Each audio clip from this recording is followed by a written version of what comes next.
ہمارا new year یا پھر اس طرح کے سالوں کا استقبال کرنا یا ان کے جانے کا غم منانا اس کی کوئی اصل نہیں ہے۔ یہ سال کا آخری گھنٹہ ہم تو صرف اس لیے یہاں پر جمع ہیں کہ غیروں نے لوگوں میں ایک عجیب مزاج بنا دیا ہے کہ اس کو سیلیبریٹ کیا جائے گا۔ اور کیسے سیلیبریٹ کیا جائے گا؟ شراب کے نشے میں دھت ہو کر ساحل سمندر اور دیگر علاقوں پر آج پارٹیاں اور وہاں پر نشے کی محفلیں سجائی جاتی ہیں۔ ہم نے یہ سوچا کہ دنیا کی خوشی کرنے کا طریقہ اگر یہ ہے تو ہم سال کے آخری گھنٹے کو رب ذوالجلال کے ذکر میں کیوں نہ منائیں۔ میرے عزیزوں، یقین ہے کہ ابھی آدھا گھنٹے کے بعد کیا ہو رہا ہے؟ 12 بجنے والے ہیں۔ 12 بجنے والے ہیں اور 12 سنیوں کے لیے تو خیر کا ہے۔ انشاءاللہ العزیز اس 12 کے بعد آنے والا جو سال ہوگا کفار و مشرکین کے 12 ضرور بجائیں۔ دعا تو کریں گے ہم یہی کہ اگلا سال جو لوگ اس نشے میں دھت ہیں کہ 2024 ہمارا ہے، 2024 میں ایسا ہوگا ویسا ہوگا، اس 12 پر ہم دعا یہی کرتے ہیں کہ مولا آج کے رات کے 12 کے بعد ان سارے دشمنان اسلام کی زندگی کے 12 بج جائیں۔ اللہ کریم وہ دن ضرور لائے گا۔ اور میں نے ایک آیت تلاوت کی ہے آپ کے سامنے، قرآن پاک کی مشہور سورہ ہے، سورہ والضحیٰ۔ رب تبارک و تعالیٰ قسم یاد فرما رہا ہے اس چاشت کے وقت کی قسم جو محبوب کے چہرے کی طرح چمکتا ہے، واللیل اذا سجا، اس رات کی سیاہی کی قسم جو محبوب کی زلفوں کی طرح ہے، ما ودعک ربک وما قلا، محبوب آپ کے رب نے نہ آپ کو چھوڑا ہے اور نہ کچھ کم کیا ہے، وللآخرۃ خیر لک من الاولی، اے محبوب آپ کی ہر آنے والی گھڑی پچھلی گھڑی سے بہتر ہے۔ جب یہ وعدہ کس کا ہے؟ رب ذوالجلال کا۔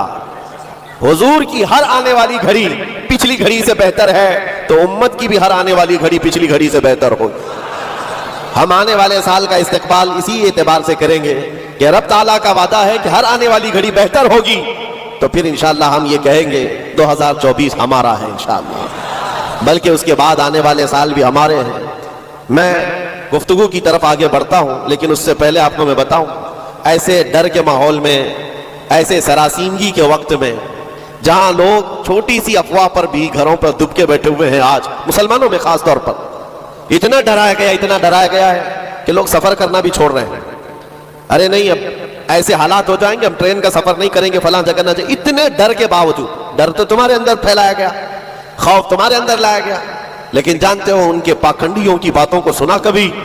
یہ گوفے میں بیٹھ کر یہ کہتے ہیں کہ 2029 میں بھارت کا پردھان منتری مسلمان بن سکتا ہے۔ یہ ہم نہیں کہہ رہے، اور نہ ہی اس کرسی کی لالچ میں ہم دوڑے بھاگ رہے ہیں۔ جس کے پاس آیت الکرسی ہے اسے اس کرسی کی حاجت نہیں، لیکن دلوں کا خوف یہ بتاتا ہے، ان کا ڈر یہ بتاتا ہے کہ اگلے سال آنے والے ان کے لیے ہو سکتے ہیں، اور میں دعا کرتا ہوں اللہ ان کا ڈر صحیح فرماتے ہیں۔ عزیزان گرام وقار، ہر آنے والا دن تمہارے لیے بہتر ہے، لیکن شرط ہے، ایک ہی شرط ہے، کیونکہ رب تعالیٰ نے فرمایا وَلَا تَهِنُوا وَلَا تَحْزَنُوا وَأَنْتُمُ الْأَعْلَوْنَ، گھبراؤ مت، بے قرار مت ہو، تم سب سے زیادہ کامیاب رہو گے ان کنتم مؤمنین۔ شرط یہ ہے کہ تم میرے نبی کی غلامی میں آ جاؤ، ایمان والے ہو جاؤ، تب پھر تمہارے لیے ہر آنے والی گھڑی بہتر ہے، ہر آنے والی گھڑی پچھلی گھڑی سے بہتر ہے۔ شرط یہ ہے کہ ایمان کی زندگی آ جائے تمہارے، اور ایمان نہ ہو، ایمان کسے کہتے ہیں سب کو پتا ہے، حدیث رسول ہے، میرے آقا صلی اللہ علیہ وسلم نے فرمایا لا یؤمن احدکم حتی اکون احب الیہ من والدہ وولدہ والناس اجمعین، تم میں سے اس وقت تک کوئی مومن نہیں ہو سکتا کامل جب تک کہ وہ اپنے ماں باپ، اولاد اور ساری دنیا سے زیادہ مجھ سے محبت نہ کرے۔ دوسری حدیث ہے لا یؤمن احدکم حتی یکون ہواہ تبعا لما جئت بہ، حضور پاک صلی اللہ علیہ وسلم فرماتے ہیں تم میں سے اس وقت تک کوئی کامل مومن نہیں ہو سکتا جب تک کہ وہ اپنی خواہشات کو میری مرضی کے مطابق نہ بنائے۔ حضور کی مرضی کے مطابق جب تک تم اپنی خواہشات نہیں بناؤ گے مومن نہیں ہو سکتے، اور مومن کامل نہیں ہوگے تو پھر مدد بھی نہیں ہے۔ میں اس مومن کی بات کر رہا ہوں جس کو قرآن کہتا ہے کبھی قد افلح المؤمنون، ایمان والے کامیاب ہو چکے۔ کون سے ایمان والے؟ ایمان کی شرط اول ہے حضور کے لیے بے انتہا محبت کرنا، شرط اول ہے۔ اب آئیے ہم آج کی اس رات میں تذکرہ ان لوگوں کا کریں جن کا ذکر ہمارے ایمان کی جلا کا سبب ہے، وہ دیوان گانے عشق رسول جنہوں نے اپنی زندگیاں حضور کے قدموں میں نچھاور کر دی۔ میں نے آج یہ سوچا کہ ان کی بارگاہوں میں خراج عقیدت پیش کرتے ہوئے جوانوں کے لیے مثال رکھو، آج کے نوجوان آئیڈیل کس کو سمجھیں گے؟ میرے عزیزو، دنیا آج بڑی بڑی اسکرینیں لگا کر مجرا کرنے والے ظالموں کے ناچ کو دیکھ رہی ہوگی. سٹنٹ کرنے والے ان کے سامنے ہیرو بن جاتے ہیں. میں آج آپ کو ان جیالوں کی بات رکھنا چاہتا ہوں جو حقیقت میں ہیرو ہیں، جو پوری دنیا کے لیے ہیرو ہیں. اس بطل جلیل کا ایک نام کافی ہے، خالد بن ولید. اس کی مثال دنیا لانے سے قاصر ہے. میرے عزیزوں، میری پوری گفتگو کا خلاصہ صرف اتنی بات پر ہوگا جو بریلی کے امام نے پکار کر کہا تھا، پھر کے گلی گلی تباہ، ٹھوکریں سب کی کھائی کیوں، دل کو جو عقل دے خدا تیری گلی سے جائے کیوں. آج جو گلی گلی گھوم رہے ہیں ان تک بھی پیغام پہنچاؤ، پھر کے گلی گلی تباہ، ٹھوکریں سب کی کھائے کیوں. آ جاؤ اس دربار میں. اس دربار کا جو سگ بھی ہو جاتا ہے، کتا بھی ہوتا ہے، وہ اپنے وقت کا مجدد بن کر کے یہ نعرہ لگاتا ہے. یہ نعرہ لگاتا ہے، اس گلی کا گدھا ہوں میں جس میں مانگتے تاجدار پھرتے ہیں. اس گلی کا گدھا ہوں میں جس میں مانگتے تاجدار پھرتے ہیں. خسروی اچھی لگی نہ سروری اچھی لگی، ہم فقیروں کو مدینے کی گلی اچھی لگی. حضور تاج الشریعہ بدر الطریقہ فرماتے ہیں، بالحوث سن سیم و زر کی بندگی اچھی نہیں، ان کے در کی بھیک اچھی سروری اچھی نہیں. جو پیا کو بھائے اختر وہ سہانا راگ ہے. یہ تاج الشریعہ فرماتے ہیں، جو پیا کو بھائے اختر وہ سہانا راگ ہے. کیا مطلب ہے؟ جو مصطفیٰ کو پسند آئے وہی اصل راگ ہے، وہی بات اچھی ہے. جو پیا کو بھائے اختر وہ سہانا راگ ہے. جس سے ناخوش ہو پیا وہ راگنی اچھی نہیں. جس سے ناخوش ہو پیا وہ راگنی اچھی نہیں. پیا حضور کے بارگاہ میں استعارتن کہا گیا ہے. حضور کو جو چیز ناپسند ہے وہ ہمارے لیے اچھی ہے ہی نہیں. یہی تو بریلی کا مزاج ہے. کہتے ہیں نا تاج الشریعہ رحمت اللہ تعالی علیہ کہ نبی سے ہو جو بیگانہ اسے دل سے جدا کر دے، پدر مادر برادر جان و مال ان پر فدا کر دے. یہ سارے اشعار کا لب لباب خلاصہ کیا ہے؟ اس کا خلاصہ یہی ہے جو صحابہ کا نعرہ تھا، ہونا یہ پھول تو بلبل کا ترنم بھی نہ ہو، چمن دہر میں کلیوں کا تبسم بھی نہ ہو، ہونا یہ ساقی تو میں بھی نہ ہو، خم بھی نہ ہو، بس میں توحید دنیا میں نہ ہو، تم بھی نہ ہو. خیمہ افلاک کا استادہ اسی نام سے ہے، نبض ہستی تپش آمادہ اسی نام سے ہے. دشت میں دامن کوثر میں میدان میں ہے، بحر میں موج کی آغوش میں طوفان میں ہے، چین کے شہر مراکش کے بیابان میں ہے، وہی نام پوشیدہ ہر مسلمان کے ایمان میں ہے. وہ جو نہ ہو تو اور وہ جو نہ تھے تو. یہ سارے اشعار کے بعد اب آؤ میں گفتگو کو آگے بڑھاتا ہوں. اسی بات پر توجہ رکھنا، پھر کے گلی گلی تباہ، ٹھوکریں سب کی. اگر کسی کو ٹھوکر لگی ہے تو وہ دل پر ہاتھ رکھ کر آ جائے. آج میں ان جیالوں کی طرف چلتا ہوں.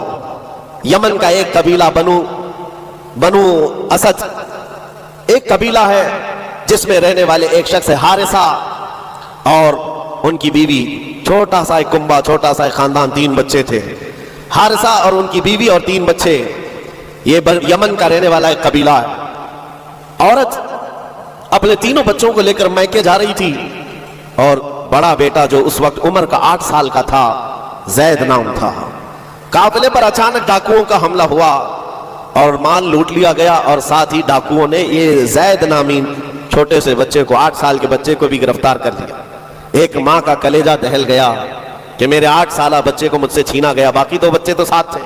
ماں کی کیفیت ایسی تھی کہ پہاڑوں پر چڑھ جاتی، چیختی تھی اور عربی میں جو اشعار کہتی تھی، اللہ اکبر، آج بھی موجود ہے. یمن کی رہنے والی یہ خاتون پہاڑوں پر جا کر پکارتی تھی کہ کوئی میرے زید کو دیکھا ہے تو مجھے بتا دے. اور جب خبر باپ کو آ کر لگی، باپ جان نچھاور کرتا تھا اپنے بیٹے زید پر. باپ کی ایسی کیفیت کہ کھانا چھوڑ دیا اور مزاج میں تبدیلی ایسی آ گئی کہ لوگوں سے ملنا تک چھوڑ دیا اپنے بیٹے کی جدائی کے غم میں. یمن والے کہتے تھے کہ حارثہ کا بیٹا جو گم ہوا یوسف گم گشتہ ہے، یعنی ایک دوسرا یوسف ہے. جیسے حضرت یعقوب علیہ السلام کے بیٹے یوسف کی علیہ السلام کی دوری ہوئی تھی تو آپ نے غم کیا تھا، حارثہ نے اپنے بیٹے زید کی جدائی میں بہت رویا. اور وہ اشعار جو عربی میں لکھے جاتے تھے، یمن میں جب وہ اشعار پڑھتے تو اپنے جو دشمن ہوتے وہ بھی رو پڑتے تھے. باپ کی جدائی کے غم کے اشعار لوگوں کو رلاتے تھے. زمانہ گزر گیا. اب ڈاکوؤں نے اس زید کا کیا کیا تھا، کچھ سال اپنے پاس رکھا اور عکاظ کے میلے میں، مکہ کے قریب ایک میلہ لگتا تھا، اور اس میلے میں لا کر زید کو غلام بنا کر بیچ دیا.